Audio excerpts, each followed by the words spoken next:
നമസ്കാരം, news prime മലയാളത്തിലേക്ക് സ്വാഗതം. ഇറാന്റെ പരമപ്രധാനമായ ആണവ കേന്ദ്രങ്ങൾ നശിപ്പിക്കുകയും അതോടൊപ്പം അവരുടെ പ്രധാനപ്പെട്ട ഭരണാധികാരികളെ മുഴുവൻ വകവരുത്തുകയും ചെയ്താൽ ഇറാനിലെ ബാക്കിയുള്ളവർ പഞ്ചപുച്ഛമടക്കി അമേരിക്കയുടെ ഡീലിൽ വീഴും എന്ന് വിചാരിച്ച ട്രംപിനും ബെഞ്ചമിൻ നെതന്യാഹുവിനും കണക്കുകൾ തെറ്റിയിരിക്കുകയാണ്.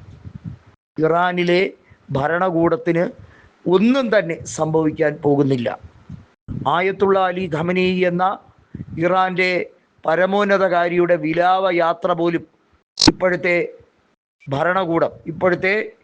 താൽക്കാലിക ഭരണകൂടം മരവിപ്പിച്ച് വെച്ചിരിക്കുന്ന, അല്ലെങ്കിൽ അതിന് ഇപ്പോഴത്തെ സാഹചര്യത്തിൽ അനുമതി പോലും കൊടുക്കാൻ നിർവാഹമില്ലാതെ മാറ്റിവെച്ചിരിക്കുന്നതിൻ്റെ ഒറ്റ കാരണം ഇറാൻ പോരാട്ടക്കളത്തിലായതുകൊണ്ടാണ്. US-ൻ്റെ ഓരോ അടിക്കും ഇറാൻ തിരിച്ചടി കൊടുക്കുന്നുണ്ട്. ഇറാൻ്റെ എല്ലാ രീതിയിലുള്ള സ്ഫോടന ശേഷിയും എത്രത്തോളം ശക്തമാണ് എന്ന് ഇസ്രായേൽ ഇപ്പോൾ കഴിഞ്ഞ 2-3 ദിവസങ്ങളായി കണ്ടുകൊണ്ടിരിക്കുകയാണ്. ഇസ്രായേലിലെ പ്രധാനപ്പെട്ട നഗരങ്ങൾ വൈകാതെ ചാമ്പലാകും എന്നുള്ളതിന് സംശയമൊന്നുമില്ല. നെതന്യാഹു ശരിക്കും ഇനിയാണ് കളി കാണാൻ പോകുന്നത്. അധിക നാൾ നെതന്യാഹുവിന് പിടിച്ചേൽക്കാൻ കഴിയില്ല. ഇസ്രായേലിനെ ഈ ഭൂപടത്തു നിന്ന് തന്നെ മായ്ക്കുമെന്ന് ഇറാൻ പറഞ്ഞിട്ടുണ്ടെങ്കിൽ അത് മായ്ക്കുക തന്നെ ചെയ്യും എന്നതിന് യാതൊരു തർക്കവും വേണ്ട, സംശയവും വേണ്ട. ഇറാനെ സഹായിക്കാൻ നിരവധിയായ രാജ്യങ്ങൾ വരിയായി നിൽക്കുന്ന ഒരു ഘട്ടത്തിലേക്കാണ് കാര്യങ്ങൾ പോകുന്നത്. അന്താരാഷ്ട്ര നിയമങ്ങളും അന്താരാഷ്ട്ര നീതിന്യായങ്ങളും ഒക്കെ അവിടെ നിൽക്കുമ്പോൾ ഏറ്റവും പ്രധാനം എന്നത് ഒരു രാജ്യത്തിൻ്റെ ഡിഫെൻസീവ് മെക്കാനിസം ഏതെല്ലാം രീതിയിൽ ഈ പ്രഷർ സിറ്റുവേഷനിലും പോരാടുന്നു എന്നുള്ളതാണ്.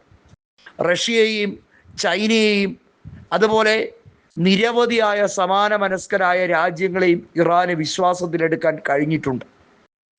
അതുപോലെ തന്നെയാണ് യമനിലെയും ഈജിപ്തിനെയും അതുപോലെ തന്നെ ലെബനനെയും ഒക്കെ പരിപൂർണമായി ഇറാന്റെ സഖ്യ കക്ഷികളാക്കിക്കൊണ്ട് ഇസ്രായേലിനും US-നും ശക്തമായ പ്രതിരോധം നടത്തുന്നു. നമുക്കറിയാം, ഹൂതി വിമതരെ എല്ലാ കാലത്തും ഇറാൻ സപ്പോർട്ട് ചെയ്തിട്ടുണ്ട്. അതുമാത്രമല്ല, ഫലസ്തീനിൽ ഹമാസിനെയും അതുപോലെ തന്നെ ഹിസ്ബുള്ളയെയും ഏതൊക്കെ രീതിയിലാണ് ഇറാൻ സഹായിച്ചിട്ടുള്ളത്. അവരൊക്കെ അവരുടെ അവശേഷിക്കുന്ന സൈന്യം ഇറാനോടൊപ്പം ഈ പ്രതിസന്ധി ഘട്ടത്തിൽ നിൽക്കുകയാണ്.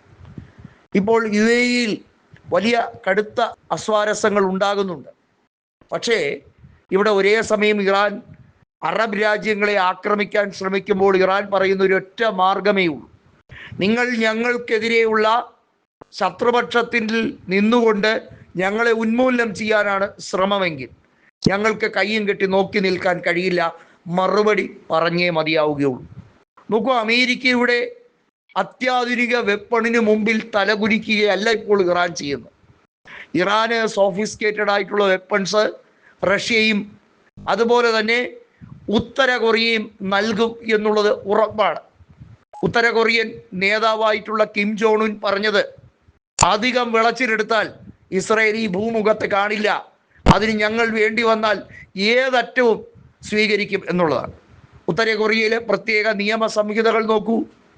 ഇറാൻ അനുകൂലമായിട്ടുള്ള പല രീതിയിലുള്ള നിയമങ്ങളും, അതായത് ഇറാൻ അഭയം കൊടുക്കുന്ന രീതിയിൽ ഇറാന്റെ ഇപ്പോഴത്തെ അവസ്ഥയ്ക്ക് പരിപൂർണമായി ഇറാന് ഐക്യദാർഢ്യം കൊടുക്കുന്ന രീതിയിലാണ് ഉത്തര കൊറിയൻ ഏകാധിപതി പറഞ്ഞിരിക്കുന്നത്. അപ്പോൾ ഇറാനെ സംരക്ഷിക്കാൻ, ഇറാന്റെ നയങ്ങൾക്ക് കുടപിടിക്കാൻ രാജ്യങ്ങൾ പലരും ഉണ്ട് എന്ന് മനസ്സിലാക്കിയ അമേരിക്കയ്ക്ക് മനസ്സിലാകുന്നു, ഇത് അധിക നാൾ യുദ്ധം ഇങ്ങനെ നീണ്ടു നിന്നാൽ, യുദ്ധം വിജയിക്കുമോ പരാജയപ്പെടുമെന്നുള്ള രണ്ടാമത്തെ കാര്യം, യുദ്ധം ഇങ്ങനെ അനിശ്ചിതത്വത്തിൽ നീണ്ടു നിന്നാൽ US-ൻ്റെ ഈ ഡിഫൻസ് അതിനുവേണ്ടി ചിലവാക്കുന്ന തുക അതിങ്ങനെ ഓരോ ദിവസം ഡ്രെയിൻ ഔട്ട് ആവുകയാണ്, നഷ്ടപ്പെട്ടുകൊണ്ടിരിക്കുകയാണ്.